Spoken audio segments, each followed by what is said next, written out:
Welcome to my YouTube channel. അപ്പം നമ്മൾ ഈ വീഡിയോയിൽ പ്രധാനമായിട്ട് 3 ടോപ്പിക്സാണ് ഡിസ്കസ് ചെയ്യുന്നത്. ഒന്ന് ടോട്ടൽ ക്വാളിറ്റി മാനേജ്മെൻറ്റ്, രണ്ടാമതായിട്ട് SWOC അല്ലെങ്കിൽ SWOT analysis, and the last one entrepreneurship education. അപ്പോൾ നമുക്ക് ആദ്യമായിട്ട് ടോട്ടൽ ക്വാളിറ്റി മാനേജ്മെൻറ്റ് നോക്കാം. അപ്പം ആ വാക്ക് പറയുന്ന പോലെ നമുക്ക് ഇതിൻ്റെ ഡെഫിനിഷൻ പഠിക്കാൻ കുറേ പേര് പാടാമെന്ന് പറഞ്ഞിട്ടുണ്ട്. അപ്പോൾ നമുക്ക് അതിൻ്റെ ഡെഫിനിഷനിലേക്ക് എങ്ങനെ എത്താമെന്ന് നോക്കാം. ഒന്ന് 3 വാക്കുകളാണുള്ളത്: ടോട്ടൽ, രണ്ടാമതായിട്ട് quality, and the third and last one management. ഇവിടെ നമ്മൾ ടോട്ടൽ എന്നുള്ള വാക്കുകൊണ്ട് അർത്ഥമാക്കുന്നത് എല്ലാ വ്യക്തികളെയും അതോടൊപ്പം തന്നെ എല്ലാ ആക്ടിവിറ്റീസ്. അപ്പം every one and every activities. ഇപ്പോൾ നമ്മളൊരു ബിസിനസ് സ്വിം എടുക്കുകയാണ്, അല്ലെങ്കിൽ സ്കൂൾ എടുക്കുകയാണ്, അല്ലെങ്കിൽ ഒരു ക്ലാസ് റൂമിലേക്ക് നമ്മൾ ചുരുങ്ങുകയാണെങ്കിൽ അവിടെയുള്ള എല്ലാ വ്യക്തികളെയും അവിടെയുള്ള എല്ലാ ആക്ടിവിറ്റീസ്. മീൻസ് സ്കൂളാണെങ്കിൽ അവിടെയുള്ള കസ്റ്റമേഴ്സ് ആരൊക്കെയാണ്? യഥാർത്ഥത്തിൽ കുട്ടികളും ടീച്ചേഴ്സ്. നമുക്കതിൽ ടീച്ചേഴ്സിനെ വേണമെങ്കിൽ നമുക്ക് അതിൽ ഉൾപ്പെടുത്താം. അപ്പോൾ ടോട്ടൽ. രണ്ടാമതായിട്ട് ക്വാളിറ്റി. ആ ഒരു വെഞ്ചറിന് വേണ്ടിയുള്ള എല്ലാവിധ റിക്വയർമെൻറ്റ്സിനാണ് നമ്മൾ ക്വാളിറ്റി എന്ന് പറയുന്നത്. അപ്പം quality and the last time management നമ്മൾ ഓൾറെഡി പഠിച്ചതാണ്. നമുക്ക് സ്ട്രാറ്റജൈസ് ചെയ്ത് പ്ലാൻ ചെയ്ത് ഒരു അച്ചീവ്മെൻറ്റിലേക്ക് നയിക്കുക, അതിനാണ് നമ്മൾ മാനേജ്മെൻറ്റ് എന്ന് പറയുന്നത്. അപ്പം ഈ 3 ടേമും കൂടെ ചേർന്ന് കഴിഞ്ഞാൽ ടോട്ടൽ ക്വാളിറ്റി മാനേജ്മെൻറ്റായി. പക്ഷേ അതിൻ്റെ ഡെഫിനിഷനായോ? അപ്പം നമുക്ക് ഈ 3 വാക്കുകൾ വെച്ച് സിമ്പിളായിട്ട് അതിൻ്റെ ഡെഫിനിഷൻ പറയാം. A process four managing quality എന്ന് വേണമെങ്കിൽ TQM നമുക്ക് ഡിഫൈൻ ചെയ്യാം. A process four managing quality. അല്ലെങ്കിൽ നമുക്ക് എങ്ങനെ പറയാൻ പറ്റും? നമുക്ക് മൊത്തത്തിലുള്ള റിക്വയർമെൻറ്റ്സ് മീറ്റ് ചെയ്യണം, മൊത്തത്തിലുള്ള ക്വാളിറ്റി വർദ്ധിപ്പിക്കണം, ഇതെല്ലാം പ്രോപ്പറായിട്ട് ഗോൾസിലേക്ക് എത്തണം. അപ്പം നമുക്കിതെല്ലാം കൂടെ ചേർത്ത് വെച്ച് ഇതെല്ലാം കൂടെ ഇൻ്റഗ്രേറ്റ് ചെയ്ത് എങ്ങനെ പറയാൻ പറ്റും? ഒരു integrated organisation effort to improve quality at ഏതൊക്കെ ലെവലിലാണ്? ഞാൻ പറഞ്ഞല്ലോ, എല്ലാ ആക്ടിവിറ്റീസും. അപ്പോൾ ക്വാളിറ്റി അറ്റ് എവറി ലെവൽ, അതായത് integrated organisation effort to improve quality at every ലെവലാണ് ടോട്ടൽ ക്വാളിറ്റി മാനേജ്മെൻറ്റ്. മൊത്തത്തിലുള്ള, അതായത് ഇനി എവരി വൺ, എല്ലാ ആളുകളെയും എല്ലാ ആക്ടിവിറ്റീസിനും ഉൾപ്പെടുത്തിക്കൊണ്ട് അവയുടെ ക്വാളിറ്റി ഇംപ്രൂവ് ചെയ്യാനായിട്ടുള്ളൊരു ഇൻ്റഗ്രേറ്റഡ് ഓർഗനൈസേഷനിൽ ഇൻ്റഗ്രേറ്റഡ് ആയിട്ടുള്ളൊരു പരിശ്രമമാണ് ടോട്ടൽ ക്വാളിറ്റി മാനേജ്മെൻറ്റ് കൊണ്ട് അർത്ഥമാക്കുന്നത്. ഇനി നമുക്ക് നമ്മുടെ സ്കൂളിലേക്കും കോളേജിലേക്കും വരാം. ആരൊക്കെയാണ് അവിടുത്തെ പ്രൈമറി കസ്റ്റമേഴ്സ്? സ്റ്റുഡൻസും എംപ്ലോയേഴ്സും തന്നെയാണ്. അപ്പം 2 രീതിയിൽ പറയാൻ പറ്റും അല്ലേ? ഇപ്പം നമ്മൾ പണ്ട് കാലത്താണെങ്കിൽ ഒരു സ്കൂളിൽ എന്താണ് നമ്മൾ നോക്കിയിരുന്നത്? പ്രോഡക്റ്റ് ആയിരുന്നു. എന്ത് റിസൾട്ടാണ് ഉണ്ടാക്കുന്നത്. അപ്പം നമ്മൾ ഈ പ്രോഡക്റ്റ് എടുത്ത് ചവിട്ടോട്ടെ കളഞ്ഞിട്ട് നമ്മൾ പ്രോസസ്സിലേക്ക് പോവുകയാണ്. എങ്ങനെയാണ് കുട്ടികളെ പഠിപ്പിക്കുന്നത്, എങ്ങനെയാണ് കുട്ടികളുമായിട്ടുള്ള ഇൻട്രാക്ഷൻ, എങ്ങനെയാണ് കുട്ടികൾ സ്കൂളിൽ വരുന്നത്, എങ്ങനെയാണ് അവർ പെരുമാറുന്നത്, ബിഹേവിയർ ആസ്പെക്റ്റ്, അതേപോലെ തന്നെ എംപ്ലോയീസിൻ്റെ ആസ്പെക്റ്റ്. അപ്പം നമ്മൾ പ്രോസസ് സെൻറ്റേർഡായിട്ട് മാറുകയാണ്. TQM നമ്മൾ പ്രോഡക്റ്റ് സെൻറ്റേർഡ്നെസ് എടുത്ത് മാറ്റിയിട്ട് പ്രോസസ് സെൻറ്റേർഡായിട്ട് മാറുകയാണ്. അത് തന്നെയാണ് TQM ഒന്നാമത്തെ ക്യാരക്ടറിസ്റ്റിക് എന്ന് പറയുന്നത്. എന്താണ് അവിടെ? നമ്മൾ ക്വാളിറ്റി മാനേജ് ചെയ്യുന്നുണ്ട്, പക്ഷേ എങ്ങനെയാണ്? ഒരിക്കലും പ്രോഡക്റ്റ് നോക്കിയിട്ടല്ല, പ്രോസസ്സ്. കണ്ടിന്യൂസ് ആയിട്ട് ഇമ്പ്രൂവ്മെൻറ്റിന് വേണ്ടി പ്രോസസ്സിലാണ് നമ്മൾ എന്ത് വയ്ക്കുന്നത്? ലക്ഷ്യം വയ്ക്കുന്നത്. പ്രോസസ്സാണ് നമ്മൾ അവിടെ ഇമ്പ്രൂവ് ചെയ്യുവാനായിട്ട് ശ്രമിക്കുന്നത്. അപ്പോൾ ഒന്നാമത്തെ പോയിന്റ് എന്താണ്? പ്രോസസ്സ് സെൻറ്റേർഡായിട്ട് മാറി അല്ലേ? ഇനി രണ്ടാമതെന്താണ്? സ്വയം കുറേ ബെഞ്ച് മാർക്സ് നമ്മൾ ഡിസൈഡ് ചെയ്യുകയാണ്. ഇപ്പം ഇന്ന ലെവലും മതി നമ്മൾ തീരുമാനിക്കുന്നില്ല. Bench marks are always changing as well. അപ്പം ഒരു ലെവൽ എത്തിപ്പിടിക്കാനായിട്ട് ശ്രമിക്കുന്നു, വീണ്ടും ആ ലെവൽ എത്തിപ്പിടിച്ചിട്ട് അടുത്ത ലെവലിലേക്കാണ് നമ്മൾ കണ്ടുവയ്ക്കുന്നത്. അല്ലാണ്ട് ഒരു ബെഞ്ച് മാർക്കിലെത്തി ഇത്രയൊക്കെ മതിയെന്നും പറഞ്ഞിരിക്കുന്നില്ല. അപ്പോൾ ഒരു കണ്ടിന്യൂസ് ആയിട്ടുള്ള ഗ്രോത്തും എന്തിലുണ്ട്? Total quality മാനേജ്മെൻറ്റിലുണ്ട്. ഇനി കുറച്ചുകൂടെ ക്ലോസർ ആയിട്ടുള്ള കസ്റ്റമർ റിലേഷൻസ് കൂടെ എന്തിലുണ്ട്? Total quality മാനേജ്മെൻറ്റിലുണ്ട്. ഇപ്പോൾ ഒരു ബിസിനസ് ഫിം ആണെങ്കിൽ കുറച്ചുകൂടെ കസ്റ്റമേഴ്സുമായിട്ട് ക്ലോസ് ആയിട്ടുള്ള റിലേഷൻഷിപ്പോടെ മെയിൻറ്റെയിൻ ചെയ്യുന്നു. ഞാൻ പറഞ്ഞു, കണ്ടിന്യൂസ് ഗ്രോത്താണ് ലക്ഷ്യം വയ്ക്കുന്നത്. അതുകൊണ്ട് തന്നെ എപ്പോഴും കസ്റ്റമേഴ്സുമായിട്ട് കമ്മ്യൂണിക്കേറ്റ് ചെയ്യുന്നുണ്ട്. അവർക്ക് വേണ്ട കാര്യങ്ങൾ ചോദിച്ചറിയുന്നു, ആ വേണ്ട ചേഞ്ചസ് വരുന്നു. ഈ രീതിയിലാണ് നമ്മൾ പറഞ്ഞു വെക്കുന്നത്. ഇനി പ്രോഡക്റ്റ് ഓറിയൻറ്റഡ് ആണെങ്കിൽ മാനേജ്മെൻറ്റിൻ്റെ കുഴപ്പം എന്തായിരിക്കും? അവരൊരിക്കലും കമ്മിറ്റഡ് ആയിരിക്കത്തില്ല. പക്ഷേ ഇവിടെ പ്രോസസ് ഓറിയൻറ്റഡ് ആയതുകൊണ്ട് തന്നെ ഒരു കമ്മിറ്റഡ് ആയിട്ടുള്ള മാനേജ്മെൻറ്റ് കൂടെയാണ്. അപ്പോൾ പ്രധാനപ്പെട്ട എലമെൻറ്റ്സ് അല്ലെങ്കിൽ ക്യാരക്ടറിസ്റ്റിക്സ് എന്തൊക്കെയായിരുന്നു? ഒന്ന്, ബെഞ്ച് മാർക്സ് എപ്പോഴും സെറ്റ് ചെയ്തുകൊണ്ടിരിക്കുന്നു, അവ ചേഞ്ചും ചെയ്യുന്നുണ്ട്. രണ്ടാമതായിട്ട് പ്രോസസ് സെൻറ്റേർഡ് ആണ്. പ്രോസസ് സെൻറ്റേർഡ് ആകുമ്പോൾ ഉള്ള മറ്റ് പോയിന്റ് എന്താണ്? കണ്ടിന്യൂസ് ആയിട്ടുള്ള ഗ്രോത്തും വരുന്നുണ്ട്, continuous and closer customer relations, അതേപോലെ തന്നെ കമ്മിറ്റഡ് ആയിട്ടുള്ള മാനേജ്മെൻറ്റ് വരുന്നുണ്ട്, കസ്റ്റമർ ഓറിയൻറ്റഡ് ആയിട്ട് മാറുന്നു. കമ്പനി ഓറിയൻറ്റഡ് അല്ല, കസ്റ്റമർ ഓറിയൻറ്റഡ് ആയിട്ട് മാറുന്നു. അപ്പം എന്താണ് പ്രധാനപ്പെട്ട വ്യത്യാസം? ഇത് കൊള്ളായിരിക്കുന്നു, ഇത് നന്നായിരിക്കുന്നു, ഇത്രയൊക്കെ മതി, ആ ഒരു ചിന്താഗതിയിൽ നിന്ന് മാറിയിട്ട് ഇത്രയൊന്നും പോരാ, ഇനിയും വേണം, ഇനിയും വളരണം, ഇനിയും വേണം, ഈ ഒരു ചിന്താഗതിയിലേക്ക് ടോട്ടൽ ക്വാളിറ്റി മാനേജ്മെൻറ്റിൽ മാറുന്നു. അപ്പം നമ്മുടെ രാജ്യത്തിൽ ഈ ഒരു ചിന്താഗതി ഇപ്പോഴും ഇല്ല എന്ന് തന്നെ പറയേണ്ടി വരും. പുറം രാജ്യത്തിലൊക്കെ ഈ ഒരു ചിന്താഗതി എന്താണ്, കുറച്ച് വർഷങ്ങൾക്ക് മുമ്പേ ഉണ്ട്. അതുകൊണ്ട് തന്നെയാണ് അവരൊക്കെ കുറച്ചുകൂടെ പെട്ടെന്ന് ഡെവലപ്പ് ചെയ്യുന്നത്. അപ്പം ആ ഒരു പ്രധാനപ്പെട്ട പോയിന്റ് കൂടെ എന്താണ്, കണ്ടിന്യൂസ് ഗ്രോത്ത് ആൻഡ് ഡെവലപ്മെൻ്റ് ആണ് TQM കൊണ്ട് നമ്മൾ അർത്ഥമാക്കുന്നത്. നമുക്ക് ഇനി വേണ്ട ഒരു പ്രധാനപ്പെട്ട പോയിന്റ് എന്ന് പറയുന്നത് TQM ഇൻ ക്ലാസ് റൂം അല്ലെങ്കിൽ സ്കൂൾ. നമ്മൾ BEd പഠിക്കുന്നവരാണല്ലോ. അപ്പം സ്കൂളിൽ അല്ലെങ്കിൽ ക്ലാസ് റൂമിൽ എന്തൊക്കെയാണ് TQMൻ്റെ എന്താ പറയുക പ്രൊവിഷൻസ്, അല്ലെങ്കിൽ എന്തൊക്കെ ചെയ്യാൻ പറ്റും? നമ്മൾ നേരത്തെ പറഞ്ഞ എലമെൻറ്റ്സ് തന്നെ എവിടെ ഉപയോഗിക്കാം, അല്ലെങ്കിൽ വേറെ കുറച്ച് പോയിന്റ്സ് ആഡ് ചെയ്യാം. ഒന്നാമതായിട്ട് നമ്മൾ കണ്ടിന്യൂസ് എന്ന് പറഞ്ഞല്ലേ, കണ്ടിന്യൂസ് ഗ്രോത്ത് സ്കൂളിൽ അല്ലെങ്കിൽ ക്ലാസ് റൂമിൽ ഒരു കണ്ടിന്യൂസ് ഗ്രോത്ത് വരുത്തുവാനായിട്ട് നമുക്ക് TQM ഇംപ്ലിമെൻറ്റ് ചെയ്യാം.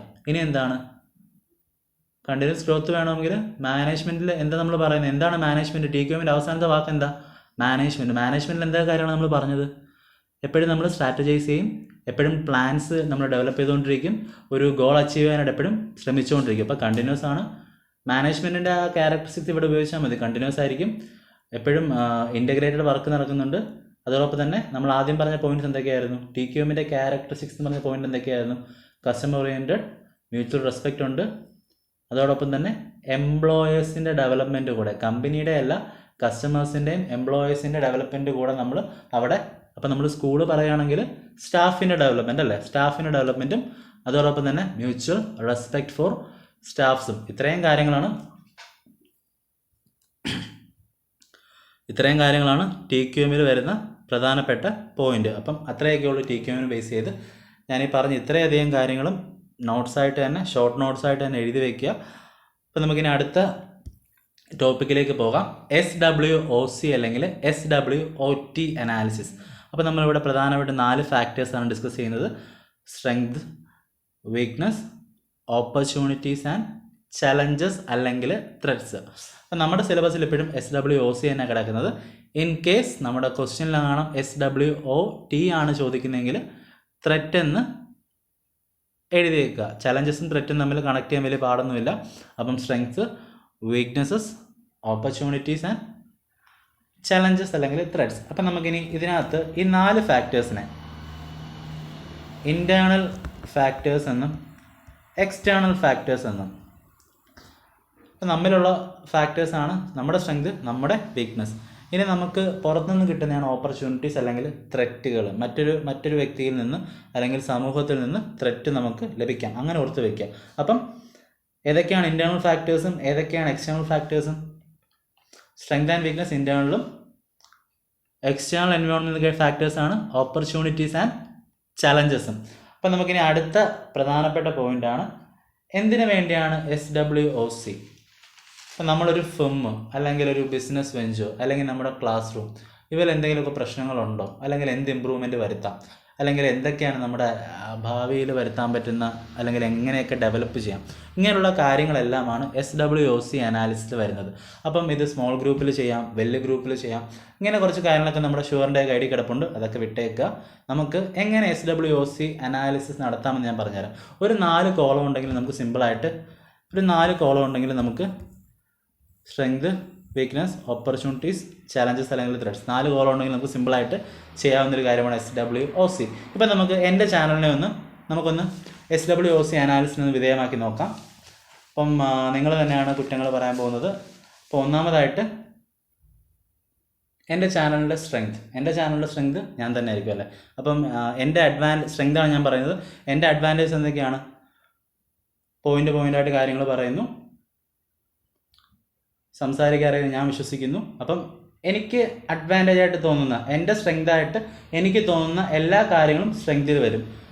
എൻ്റെ ഗുഡ് ആക്ടിവിറ്റീസ്, എൻ്റെ ഒരു ഹ്യൂമൻ റിസോഴ്സ് എന്ന രീതിയിലുള്ള എൻ്റെ സ്ട്രെങ്ത് എല്ലാമാണ് നമ്മൾ SWOCയിലെ ആദ്യത്തെ സെക്ഷനായിട്ടുള്ള സ്ട്രെങ്തിൽ പറയുന്നത്. ഇപ്പോൾ ക്രിട്ടിക്കൽ സക്സസ് ഫാക്ടേഴ്സ്, അല്ലെങ്കിൽ എന്തുകൊണ്ടാണ് ഞാൻ വിജയിച്ച് നിൽക്കുന്നത്, ചിലപ്പം കണക്ട് ചെയ്ത് പറയുന്നതുകൊണ്ടായിരിക്കാം, അല്ലെങ്കിൽ എൻ്റെ എന്തെങ്കിലും ഒരു സംസാരത്തിലെ ടോൺ കൊണ്ടാവാം, അല്ലെങ്കിൽ കാര്യങ്ങൾ കുറച്ചുകൂടെ കണക്ട് ചെയ്യുന്നതുകൊണ്ടാവാം.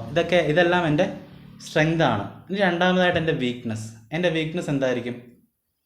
നിങ്ങൾക്ക് തന്നെ മനസ്സിൽ ആലോചിക്കാം. നമ്മൾ ഇങ്ങനെയാണ് ഒരു SWOC അനാലിസിസ് ചെയ്യുന്നത്. അത് മനസ്സിലാക്കാൻ വേണ്ടിയാണ്. എൻ്റെ വീക്ക്നെസ് ആലോചിച്ചിട്ടുണ്ടെങ്കിൽ ഞാൻ പറയുന്ന പ്രധാനപ്പെട്ട പോയിന്റ്സ് ശ്രദ്ധിക്കുക. അപ്പം എൻ്റെ വീക്ക്നെസ് എന്തൊക്കെയാണ്? എനിക്ക് നന്നായിട്ട് ചെയ്യാൻ പറ്റാത്ത കാര്യങ്ങളെല്ലാം എൻ്റെ വീക്ക്നെസ് ആണ്. ഇപ്പം ക്ലാസ് വളരെ സ്പീഡിലാണ് എടുക്കുന്നത്, ഒരു പ്രോപ്പർ പേസിൽ എടുക്കാൻ പറ്റുന്നില്ല, എൻ്റെ വീക്ക്നെസ് ആണ്. അതേപോലെ തന്നെ ഞാൻ വൾണറബിൾ ആയിരിക്കുന്ന കാര്യങ്ങൾ എന്തൊക്കെയാണ്? എൻ്റെ സൗണ്ട് കുറവാണ്, അല്ലെങ്കിൽ സംസാരം ക്ലിയർ അല്ല. ഇങ്ങനെയുള്ള കാര്യങ്ങളെല്ലാം എൻ്റെ വീക്ക്നെസ്സുകളാണ്. അപ്പം എനിക്ക് പ്രോപ്പറായിട്ട് ചെയ്യാൻ പറ്റാത്ത കാര്യങ്ങൾ, നല്ലപോലെ ചെയ്യാൻ പറ്റാത്ത കാര്യങ്ങൾ, ഇതെല്ലാം എൻ്റെ വീക്ക്നെസ് ആണ്. അല്ലെങ്കിൽ ഈ ചാനലിൻ്റെ കുഴപ്പം എന്താണ്? പ്രോപ്പറായിട്ട് വീഡിയോസ് ടൈമിൽ ഇടുന്നില്ല. ഇതെല്ലാം ഈ ചാനലിൻ്റെ വീക്ക്നെസ്സുകളാണ്. അല്ലെങ്കിൽ എൻ്റെ വീക്ക്നെസ്സുകളാണ്. അപ്പം നമുക്ക് സ്ട്രെങ്ത് ഉണ്ട്, വീക്ക്നെസ് ഉണ്ട്. ഇതെല്ലാം ഞാനെന്ന വ്യക്തി അല്ലെങ്കിൽ ഞാനുമായിട്ട് റിലേറ്റഡ് ആയിട്ടുള്ള ഇൻറ്റേർണൽ ഫാക്ടേഴ്സാണ്. നമുക്കിനി അടുത്ത ഓപ്പർച്യൂണിറ്റീസിലേക്ക് വരാം. ഓപ്പർച്യൂണിറ്റീസ് എന്തൊക്കെയാണ് ഈ ചാനലിലെ ഓപ്പർച്യൂണിറ്റീസ്? നമുക്കറിയാവുന്ന ഓപ്പർച്യൂണിറ്റീസ് നമ്മൾ ഓൾറെഡി ഇത് ചെയ്തു, അതൊരിക്കലും ഇതിൽ വരത്തില്ല. നമുക്കറിയാവുന്ന ഓപ്പർച്യൂണിറ്റീസ് നമ്മൾ ചെയ്തില്ല, അങ്ങനെയുള്ളവയാണ് നമ്മൾ ഇതിൽ എഴുതുന്നത്. ഇപ്പം എനിക്കിപ്പോൾ അറിയാം, ഞാൻ ഈ ചാനൽ കുറച്ചുകൂടെ പ്രോപ്പറായിട്ട് തമ്പനയിലും കുറച്ചുകൂടെ പ്രോപ്പറായിട്ട് കാര്യങ്ങളൊക്കെ ഇട്ട് കഴിഞ്ഞാൽ കുറച്ചുകൂടെ റീച്ച് ഈ ചാനലിന് കിട്ടുമെന്ന് എനിക്ക് തന്നെ അറിയാം. പക്ഷേ ഞാൻ ചെയ്തിട്ടില്ല. അപ്പം അങ്ങനെയുള്ളതാണ് ഓപ്പർച്യൂണിറ്റി. അല്ലെങ്കിൽ ഞാൻ വിചാരിക്കുകയാണ് ഈ ഒരു ചാനലിൽ മറ്റൊരു നല്ലൊരു സാറിനെ കൊണ്ട് ക്ലാസ് എടുപ്പിക്കാം, എന്നെക്കാളും പഠിപ്പിക്കുന്ന നല്ലൊരു സാറിനെ കൊണ്ട് ക്ലാസ് എടുപ്പിക്കാം. അതെല്ലാം എൻ്റെ ഓപ്പർച്യൂണിറ്റീസ് ആണ്. എനിക്കതറിയാം, പക്ഷേ ഞാൻ ചെയ്തിട്ടില്ല. അങ്ങനെ വരുന്ന കാര്യങ്ങളാണ് ഓപ്പർച്യൂണിറ്റീസ്. മനസ്സിലായല്ലോ? ക്യാപിറ്റലൈസ് ചെയ്യാൻ പറ്റുന്ന ഫാക്ടേഴ്സ്, ഇതെല്ലാമാണ് ഓപ്പർച്യൂണിറ്റീസിൽ വരുന്നത്. ഇനി എൻ്റെ ചലഞ്ചസ് അല്ലെങ്കിൽ ത്രെറ്റ്സ് എന്തൊക്കെയാണ്? എക്സ്റ്റേണൽ ആയിട്ടുള്ള ഫാക്ടേഴ്സ്. ഇപ്പം ഒരു എക്സാമ്പിൾ പറയാനാണെങ്കിൽ, ഒരാളിപ്പം എന്നെ വീഡിയോ ഇടാനായിട്ട് സമ്മതിക്കുന്നില്ല, അതൊരു ത്രെറ്റാണ്. ഒരാൾ പറയുകയാണ് വീഡിയോ ഇട്ട് കഴിഞ്ഞാൽ കാല് തല്ലി ഓടിക്കും, അതൊരു ത്രെറ്റാണ്. അപ്പം എനിക്കുള്ള ത്രെറ്റ്സ് ആണ് അതെല്ലാം. അല്ലെങ്കിൽ എക്കണോമിക് കണ്ടീഷൻ, എനിക്കിപ്പം ഈ വീഡിയോ എടുക്കാനായിട്ട് ഇപ്പം നല്ലൊരു ക്യാമറ വാങ്ങിക്കാനായിട്ടോ മൈക്ക് വാങ്ങിക്കാനായിട്ടോ എനിക്ക് പൈസയില്ല. അപ്പം നോർമലി എനിക്ക് വീഡിയോ ചെയ്യാനായിട്ട് സാധിക്കത്തില്ല. ഇതെല്ലാം എൻ്റെ എക്സ്റ്റേണൽ ഫാക്ടേഴ്സ് അല്ലെങ്കിൽ ത്രെറ്റ്സ് അല്ലെങ്കിൽ ചലഞ്ചസ് ആണ്. അപ്പം ഇത്രയുമാണ് SWOC അനാലിസിസിൽ വരുന്ന കാര്യം. ഷുവറിൻ്റെ ബുക്കിൽ small group, big group, large ഗ്രൂപ്പിലുള്ള അനാലിസിസ് കൊടുത്തിട്ടുണ്ട്. അതൊന്നും വേണമെന്ന് എനിക്ക് തോന്നുന്നില്ല. ക്വസ്റ്റ്യൻ ചിലപ്പോൾ ചോദിക്കുമായിരിക്കും. അപ്പം നിങ്ങളത് ഒന്ന് നോക്കിയേക്കുക. അപ്പം നമുക്കിനി അടുത്തതായിട്ട് പഠിക്കാനുള്ളത് കുറച്ച് ഇൻട്രസ്റ്റിംഗ് ആയിട്ടുള്ള ടോപ്പിക്കാണ്. TQM പോലെ ഇതിനും ഒരു ഇൻട്രൊഡക്ഷൻ, ഒരു ഡെഫിനിഷനൊക്കെ നൽകാനായിട്ട് കുട്ടികൾക്ക് പാടാണ്. അപ്പം നമ്മൾ ഓൺടർപ്രണർഷിപ്പ്, അങ്ങനെയാണ് ഇതിൻ്റെ പ്രൊണൗൺസിയേഷൻ. AWN അങ്ങനെ തന്നെ, ഓൺടർപ്രണർഷിപ്പ് എന്നാണ് ഇതിൻ്റെ ഡെഫിനിഷൻ. പ്രോപ്പർ ഡെഫിനിഷൻ എനിക്കും അറിയത്തില്ല, നെറ്റിൽ നോക്കി പറഞ്ഞതാണ്. അപ്പം ഓൺടർപ്രണർഷിപ്പ് എഡ്യൂക്കേഷനെ കുറിച്ചാണ് നമ്മളിനി അടുത്തതായിട്ട് പറയുന്നത്. അപ്പം നമുക്ക് ആദ്യമായിട്ട് ഇതിന് എന്താണ് വേണ്ടത്? ഒരു ഡെഫിനിഷൻ വേണം. 1 മാർക്കിനോ 2 മാർക്കിനോ ചോദിച്ചു കഴിഞ്ഞാൽ എഴുതാൻ പറ്റുന്ന ഒരു ഡെഫിനിഷൻ. സിമ്പിളായിട്ട് പറഞ്ഞു കഴിഞ്ഞാൽ കുട്ടികൾക്ക് കുറച്ച് അറിവുകളും കുറച്ച് സ്കിൽസും ഡെവലപ്പ് ചെയ്ത് കൊടുക്കുക, അവരെ ഒന്ന് മോട്ടിവേറ്റ് ചെയ്യുക. എന്തിനു വേണ്ടിയാണ്? പുതിയതായിട്ട് എന്തെങ്കിലും ഒരു സംരംഭം തുടങ്ങാനായിട്ട്, സംരംഭകത്വം ഒക്കെ തുടങ്ങാനായിട്ട് കുട്ടികളിലേക്ക് കുറച്ച് നോളജും മോട്ടിവേഷനും സ്കിൽസും കൊടുത്തു കഴിഞ്ഞാൽ അതിനെ എന്ത് വിളിക്കാൻ പറ്റും? ഓൺടർപ്രണർഷിപ്പ് എഡ്യൂക്കേഷൻ എന്ന് വിളിക്കാൻ പറ്റും. അപ്പോൾ എന്താണ് entrepreneurship education? It seeks to provide students with knowledge, skills and motivation. Knowledge, skill and motivation. ഏതെങ്കിലും രീതിയിൽ 3 വാക്കുകൾ ഓർത്തിരുന്നു കഴിഞ്ഞാൽ നിങ്ങൾക്ക് ഓൺടർപ്രണർഷിപ്പ് എഡ്യൂക്കേഷൻ്റെ ഡെഫിനിഷൻ എഴുതുവാനായിട്ട് സാധിക്കും. ഇനി എന്തൊക്കെയാണ് ഓൺടർപ്രണർഷിപ്പ് എഡ്യൂക്കേഷൻ്റെ കൺസെപ്റ്റ്സ്? സിമ്പിളായിട്ട് പറഞ്ഞാൽ ആരാണ് ഒരു ഓൺടർപ്രണർ? സ്വന്തമായിട്ട് അവന് വേണ്ടി വർക്ക് ചെയ്യാൻ വില്ലിങ് ആയിട്ട് വരുന്ന ആരും. ഇപ്പം ഞാൻ എനിക്ക് വേണ്ടി വർക്ക് ചെയ്യാൻ വില്ലിങ് ആണ്, ഞാൻ എനിക്ക് വേണ്ടി വർക്ക് ചെയ്യുന്നു, ഞാനൊരു ഓൺടർപ്രണറായിട്ട് അവിടെ മാറുന്നു, ഒരു സംരംഭകനായിട്ട് ഞാൻ അവിടെ മാറിക്കഴിഞ്ഞു.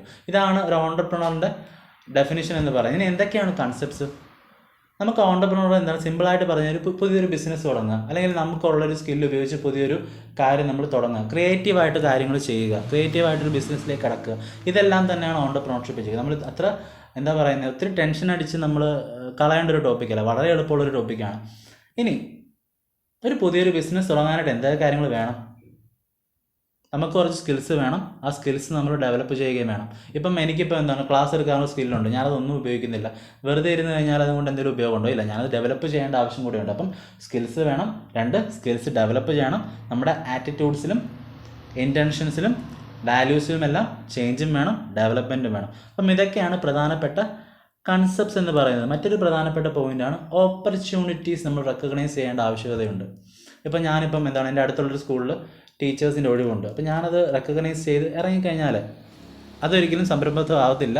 ഞാനിപ്പോൾ ഒരു പുതിയതായിട്ടൊരു സ്കൂളിൻ്റെ കുറവുണ്ട്, അപ്പോൾ ഞാനത് പുതിയതായിട്ടൊരു ബിസിനസ് തന്നെ തുടങ്ങാമെന്ന് വിചാരിച്ചു, അല്ലെങ്കിൽ ബൈജൂസ് ഒരു ആപ്പ് ഞാൻ തുടങ്ങാമെന്ന് വിചാരിച്ചു.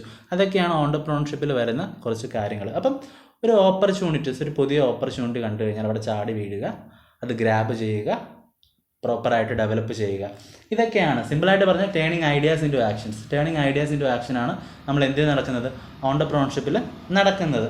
ഇനി നമുക്ക് അടുത്തതായിട്ട് വേണ്ടത് ക്യാരക്ടറിസ്റ്റിക്സ് ഓഫ് ഓണ്ടർപ്രണർഷിപ്പ് എഡ്യൂക്കേഷൻ ആണ്. അപ്പം നമുക്കിതും വളരെ എളുപ്പമാണ്. എന്ത് വേണം? ഇന്നോവേഷൻ വേണം, ക്രിയേറ്റീവായിട്ടുള്ള തിങ്കിങ് വേണം, എന്തെങ്കിലുമൊക്കെ ഇന്നോവേറ്റീവ് ഐഡിയാസ് വേണം. അപ്പോൾ ഇന്നോവേഷനാണ് എന്തിൻ്റെ പ്രധാനപ്പെട്ട ക്യാരക്ടറിസ്റ്റിക് എന്ന് പറയുന്നത്, ഓണ്ടർപ്രണർഷിപ്പിൻ്റെ പ്രധാനപ്പെട്ട ക്യാരക്ടറിസ്റ്റിക് എന്ന് പറയുന്നത്. ഇനി രണ്ടാമതായിട്ട് ഒരു ലീഡർഷിപ്പ്, ഒരു നേതൃത്വ പാഠവും വേണം. ഒരാൾ വെറുതെ മടി പിടിച്ച് അല്ലെങ്കിൽ ഐഡിയലായിട്ടിരുന്ന് കഴിഞ്ഞാൽ എന്തെങ്കിലും ചെയ്യുവാനായിട്ട് പറ്റുമോ? ഇല്ല. നമ്മൾക്കവിടെ എന്ത് വേണം? ഒരു പ്രോപ്പറായിട്ടുള്ള ലീഡർഷിപ്പ് ക്വാളിറ്റി വേണം, ലീഡർഷിപ്പ് വേണം, നേതൃത്വ പാഠവും വേണം. ഇനി പുതുതായിട്ട് ഓർഗനൈസേഷണൽ ബിൽഡിംഗ്,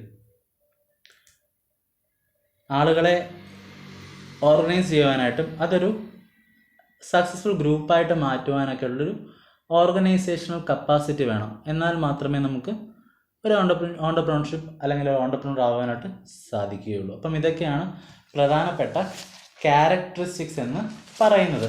ഇനി നമുക്ക് അടുത്തതായിട്ട് പഠിക്കാനുള്ളത് പ്രോസസ് ഓഫ് ഓണ്ടർപ്രണർഷിപ്പ് എഡ്യൂക്കേഷൻ ആണ്.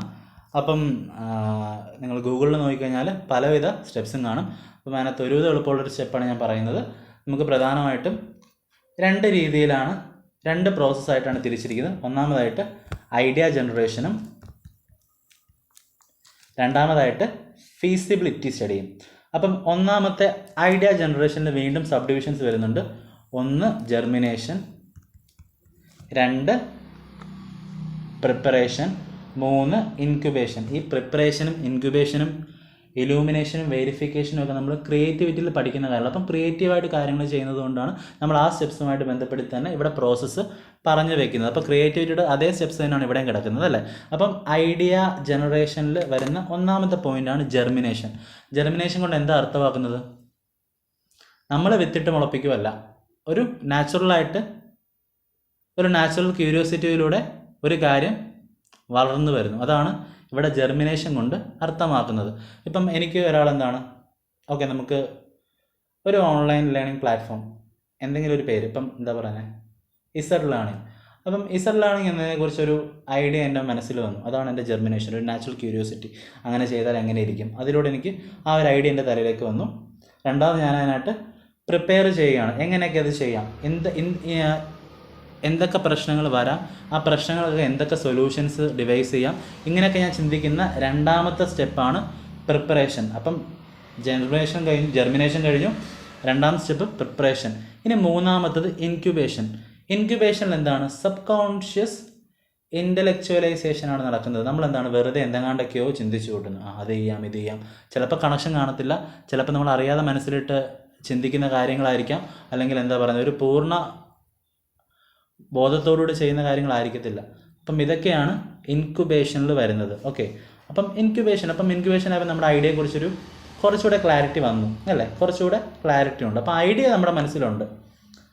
അതായിരുന്നു നമ്മുടെ ഫസ്റ്റ് സ്റ്റെപ്പ്. ഐഡിയ ജനറേഷനിൽ വരുന്ന ഒന്ന് ജെർമിനേഷൻ, രണ്ട് preparation and third one is incubation. ഇനി രണ്ടാമത്തെ സ്റ്റെപ്പ് എന്തായിരുന്നു? രണ്ടാമത്തെ സ്റ്റെപ്പാണ് ഫീസിബിലിറ്റി സ്റ്റഡി. ഇതിനകത്ത് വരുന്ന ഒന്നാമത്തെ പോയിൻ്റാണ് ഇലൂമിനേഷൻ. ദയവായിട്ട് എഴുതി തന്നെ പോവുക, ഇലൂമിനേഷൻ. സോ ഇവിടെ നമ്മൾ ഈ സ്റ്റെപ്പിൽ നമ്മൾ എന്താ ചെയ്യുന്നത്, നമ്മുടെ ആ ഒരു ഐഡിയ നമ്മളൊരു റിയലിസ്റ്റിക് ക്രിയേഷനാക്കി മാറ്റുന്നു. എൻ്റെ ഐഡിയ എന്തായിരുന്നു, ഒരു ഓൺലൈൻ ലേണിംഗ് ആപ്പ്. അപ്പം ഞാൻ അതിനു വേണ്ടി കുറേ പ്രിപ്പയർ ചെയ്തു, ഇൻക്യുബേഷൻ സ്റ്റേജിൽ കുറേയധികം ആലോചിച്ചു, എന്നിട്ടൊന്ന് റെഡിയായിട്ട് ഞാൻ എന്താണ് റിയലിസ്റ്റിക് ക്രിയേഷനിലേക്ക് എത്തുന്നതാണ് ഇലൂമിനേഷൻ. അപ്പം ഞാൻ റിയലിസ്റ്റിക് ക്രിയേഷനിലേക്ക് എത്തി. ഞാൻ ആദ്യത്തെ ഒരു ചവിട്ടുപടി പോലെ ആദ്യത്തെ ഒരു പടി എന്നോണം ഞാൻ കുറേ കാര്യങ്ങൾ ചെയ്തു. അതാണ് എൻ്റെ ഇലൂമിനേഷൻ. ഇനി സെക്കൻഡ് സ്റ്റേജിൽ ഞാൻ എന്താ ചെയ്യേണ്ടത്, അതിൻ്റെ യൂസ്ഫുൾനെസ് നോക്കുക, അത് അപ്ലൈ ചെയ്യുക, അല്ലെങ്കിൽ practicality of an ideas expressed. ഏത് സ്റ്റേജിലാണ്?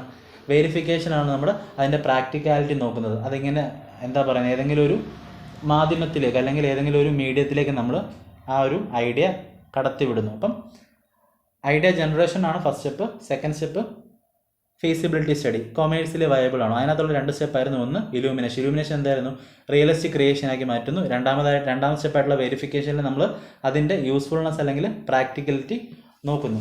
ഇനി നമുക്ക് അവസാനമായിട്ട് പഠിക്കാനുള്ളത് ഫേസസ് ആണ്. നമ്മൾ നെറ്റിൽ തപ്പിക്കഴിഞ്ഞാൽ ഡിഫറെൻ്റ് ആയിട്ടുള്ള 4 സ്റ്റെപ്സൊക്കെ ആയിരിക്കും കിട്ടുന്നത്. പക്ഷേ നമ്മുടെ ബി എഡ് സിലബസിൽ നമുക്ക് പ്രധാനമായിട്ടും സെൻസിറ്റൈസിങ്, ട്രെയിനിങ്, ക്വാളിഫിക്കേഷൻ ആൻഡ് കോച്ചിങ് എന്നുള്ള 4 ഫേസസ് ആണ് കൊടുത്തിരിക്കുന്നത്. അപ്പം ആ 4 ഫേസ് ജസ്റ്റ് ഞാൻ പോയിന്റ്സ് മാത്രം പറഞ്ഞുതരാം, കാരണം നെറ്റിലൊന്നും അധികം പോയിന്റ്സ് ഒന്നുമില്ല. ഒന്നാമതായിട്ട് സെൻസിറ്റൈസിങ്ങിൽ എന്താണ്, ഇപ്പോൾ ഒരു കുട്ടിയെ ബേസ് ചെയ്ത് പറയാം. എൻ്റെ മുൻപിൽ ഒരു കുട്ടി ഇരിപ്പുണ്ട്, ഞാൻ അവൻ്റെ അടുത്ത് പോയി പറയാണ് നിൻ്റെ ക്രിയേറ്റിവിറ്റി ഒക്കെ ഉപയോഗിക്കുക, നീ ഇന്ന കാര്യം ചെയ്താൽ നല്ലതായിരിക്കും, നീ ഇന്ന കാര്യം ചെയ്ത് കഴിഞ്ഞാൽ കുറച്ചുകൂടെ നന്നായിരിക്കും. അങ്ങനെ അവന് കുറേ ഐഡിയാസ് കൊടുക്കുക. അപ്പോൾ അവൻ്റെ ക്രിയേറ്റിവിറ്റി ഉണർത്തുകയാണ് ഞാൻ ചെയ്യുന്നത്. 2, അവൻ്റെ സ്കിൽസ് ഇന്ന സ്കിൽസ് ഉണ്ട് അവന് എന്ന് ജസ്റ്റ് ഒന്ന് അവനെ ഒന്ന് മോട്ടിവേറ്റ് ചെയ്യുന്നു. ഇതാണ് സെൻസിറ്റൈസിങ്ങിൽ വരുന്നത്. Stimulation of faculties of creativity and initiative to mobilise and encourage students. നമ്മൾ ഒരു ചെറിയൊരു ഇനിഷ്യേറ്റീവ് അവന് കൊടുക്കുന്നു, അല്ലെങ്കിൽ അവൻ തന്നെ ഒരു ഇനിഷ്യേറ്റീവ് എടുക്കുന്ന രീതിയിൽ അവനെ ചേർക്കുന്നു. ഇതാണ് സെൻസിറ്റൈസിങ്ങിലുള്ള കാര്യം. ഇനി രണ്ടാമത്തെയാണ് ട്രെയിനിങ്. ഈ ട്രെയിനിങ് ഫേസിൽ നമ്മൾ ചെയ്യുന്നത് എന്താണ്, അവൻ്റെ സ്കിൽസൊക്കെ ഒന്ന് പോളിഷ് ചെയ്തെടുക്കുന്നു. അവനെ കൊണ്ട് തന്നെ പ്ലാൻ ഡിവൈസ് ചെയ്യിക്കുക, അതേപോലെ അവന് വേണ്ടുന്ന കാര്യങ്ങളെക്കുറിച്ചുള്ള അറിവ് കൊടുക്കുക. ഇപ്പം ഒരു ഓണ്ടർപ്രണർഷിപ്പ് എന്ന നിലയിൽ നമുക്ക് എന്തായാലും intellectual property rights, copyright, trademark ഇങ്ങനെയുള്ള കാര്യങ്ങളെക്കുറിച്ച് അറിവുണ്ടായിരിക്കണം. അപ്പം ഇത്തരത്തിലുള്ള എഡ്യൂക്കേഷൻ അവന് ട്രെയിനിങ് ഫേസിൽ കൊടുക്കുന്നു. ഇനി മൂന്നാമതായിട്ട് ക്വാളിഫിക്കേഷൻ. നമ്മളിനി ഏത് ജോലി ആയിക്കൊള്ളട്ടെ, ഏത് സംരംഭം ആയിക്കൊള്ളട്ടെ, അതിന് എന്താണ് ഒരു മിനിമം ക്വാളിഫിക്കേഷൻ ആണ്. അപ്പം ആ ക്വാളിഫിക്കേഷൻ അവനെ അറ്റൈൻ ചെയ്യിപ്പിക്കുന്നു, അല്ലെങ്കിൽ ആ ക്വാളിഫിക്കേഷനുള്ള കോഴ്സ് അവന് നൽകുന്നു. സിമ്പിളായിട്ട് പറഞ്ഞു കഴിഞ്ഞാൽ ഈ സ്റ്റേജിലാണ് നമ്മൾ കുട്ടികളെ ചലഞ്ചസ് ഏറ്റെടുക്കുവാനും റിസ്ക് ഏറ്റെടുക്കുവാനോട്ടൊക്കെ ആയിട്ട് കുട്ടികളെ, അല്ലെങ്കിൽ സെൽഫ് എംപ്ലോയ്മെൻറ്റിലേക്ക് കുട്ടികളെ നയിക്കുന്ന സ്റ്റേജ് കൂടെയാണ് ആ ഒരു ക്വാളിഫിക്കേഷൻ സ്റ്റേജ്. അതൊരു ഫൈനൽ സ്റ്റേജായിട്ട് നമുക്ക് പറയുവാനായിട്ട് പറ്റും. ഇനി ഏറ്റവും അവസാനത്തെയാണ് കോച്ചിങ് എന്നുള്ളത് കൊണ്ട് നമ്മൾ അതിൻ്റെ അർത്ഥം എന്താണോ ആ ഒരു അർത്ഥം തന്നെ എടുത്താൽ മതി. സിമ്പിളായിട്ട് പറയുകയാണെങ്കിൽ ഉള്ള കാര്യത്തിൽ നമ്മൾ വീണ്ടും പോളിഷ് ചെയ്യുന്നു, അതിനെ കുറച്ചുകൂടെ മിനുക്കി കുറച്ചുകൂടെ നല്ലതാക്കി എടുക്കുന്നു. അപ്പം ഇത്രയുമൊക്കെയാണ് പ്രധാനപ്പെട്ട ഫേസസ്. ഇനി നമുക്കൊരു ചെറിയൊരു പോയിൻ്റൂടെ നോക്കാം. എന്തൊക്കെയാണ് ഒരു ഓണ്ടർപ്രണർ ആവാൻ വേണ്ട സ്കിൽസ് എന്നാണ്. സിമ്പിളായിട്ട് പറഞ്ഞാൽ വില്ലിങ്നെസ് ടു ലേൺ. നമുക്ക് എന്താണ് വില്ലിങ്നെസ് വേണം, ഒരു കാര്യം പുതിയതായിട്ട് പഠിക്കുവാനായിട്ട്, അല്ലെങ്കിൽ പുതിയൊരു അറിവ് കണ്ടെത്താൻ വേണ്ടി, പുതിയൊരു കാര്യം കേട്ട് അതിനെക്കുറിച്ച് കൂടുതൽ അറിയാൻ വേണ്ടി അതിനുള്ളൊരു വില്ലിങ്നെസ് വേണം, ഒന്നാമത്തെ skill. And the second one is ability to listen. Willingness വേണം, എബിലിറ്റി ടു ലിസൺ വേണം. രണ്ടാമതായിട്ട് ക്രിയേറ്റിവിറ്റി എന്താണ്, പുതിയതായിട്ടൊരു കാര്യം ചെയ്യുക, ഇന്നോവേറ്റീവായിട്ട് ക്രിയേറ്റീവായിട്ട് കാര്യങ്ങൾ ചെയ്യുവാനുള്ള സ്കിൽ അവന് വേണം. അതേപോലെ തന്നെ പെർസെവിയറൻസ് വേണം, ക്ഷമ വേണം. പിന്നെ കോൺഫിഡൻ്റ് ആയിരിക്കണം. നമ്മൾ സെൽഫ് എംപ്ലോയ്മെൻറ്റിനായിട്ട് ഇറങ്ങിത്തിരിക്കുമ്പോൾ നമുക്ക് എന്ത് വേണം, നമ്മുടെ ഏറ്റവും വലിയ കൈമുതൽ എന്തായിരിക്കണം, കോൺഫിഡൻസ് ആയിരിക്കണം. അപ്പം ഇത്രയുമൊക്കെയാണ് പ്രധാനപ്പെട്ട phases and skills of entrepreneurship education. So ഇത്രയും കൊണ്ട് ഞാൻ എൻ്റെ വീഡിയോ വൈൻഡപ്പ് ചെയ്യുന്നു. ഇനിയിപ്പോൾ പറ്റുവാണെങ്കിൽ ബാക്കിയുള്ള ഏതെങ്കിലും 2-3 ടോപ്പിക്സോടെ ഞാൻ വീഡിയോ ചെയ്യുന്നതായിരിക്കും. Okay, thanks.